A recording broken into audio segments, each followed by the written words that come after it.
Hi friends, I am in my sunflower row and I want to talk about a favorite flower of summer, sunflowers. Sunflowers are one of the happiest garden flowers that stands watch all summer. But it's not very happy when you find that your sunflower friends have been chomped. Who's the culprit, and should you be worried or not? Well, the answer is, it depends. Let's find some clues. Let's start by looking at the leaves. Are they shredded like this? Okay, let's look at some poop. To do that, we've got to go down. I definitely see some bird poop. If you're like me and you spend a lot of time in your garden, you probably notice birds like goldfinches tearing at your sunflower leaves. This was an easy one. However, if you like sunflowers and you like birds, you may have to learn how to tolerate this. Besides, goldfinches eat bugs for you. Okay, now let's look at the leaves. This time the damage looks much different than it did with the goldfinch damage. Instead of being shredded, it's more like a mesh. The next step is to look at some poop. It's right here on the leaf.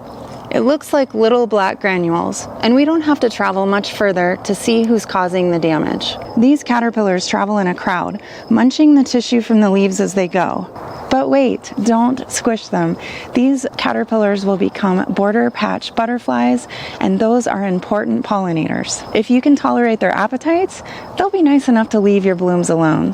How sweet. Let's look at some more leaves. These look kind of sun-bleached, and they've got these little dark black spots all over them. If you look closely at the front, you're going to find these frilly-looking light-colored bugs. And if you look at the back, you're going to find much smaller clusters of bugs that are dark in color. The light-colored leaves that you see on the front of the sunflower leaf are adult lace bugs, or chrysanthemum bugs.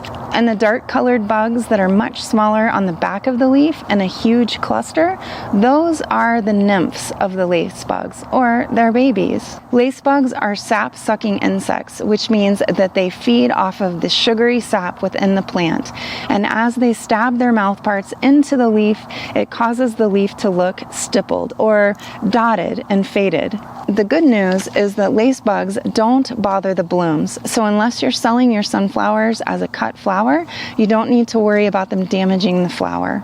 Most of the time, you can just tolerate the damage and not have to treat them. If it really bothers you or you feel that it's really damaging the plant, you can spray them off with a strong stream of water to discourage them from repopulating the leaf. If you feel like the population is really out of control or it's causing way too much damage, you can use horticultural oil to treat them. Lace bugs are actually pretty nice to have around in your garden as long as you can tolerate the damage. They will become a yummy meal for many different beneficial insects like ladybugs, lacewings, parasitic wasps, assassin bugs, jumping spiders, pirate bugs, and mites. I saved the yucky one for last. The legus bug, or the tarnished plant bug.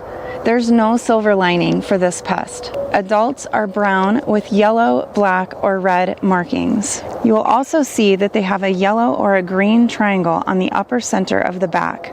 Nymphs are usually a smaller size and a lighter color. If you're raising sunflowers for seeds, I have bad news for you. Instead of being sap-feeding insects like aphids, legus bugs will use their piercing and sucking mouthparts to feed on plant cells.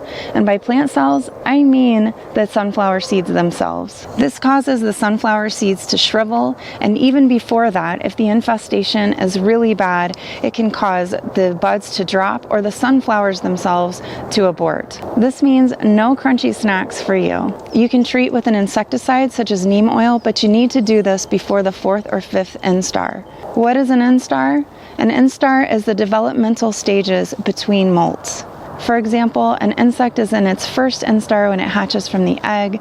After the first molt, it's in the second instar. After the second molt, it's in the third instar, and so on. I would say having 3 out of 4 pests not damage the blooms is pretty good news. Maybe we should just tolerate them, or at least not let it bug us.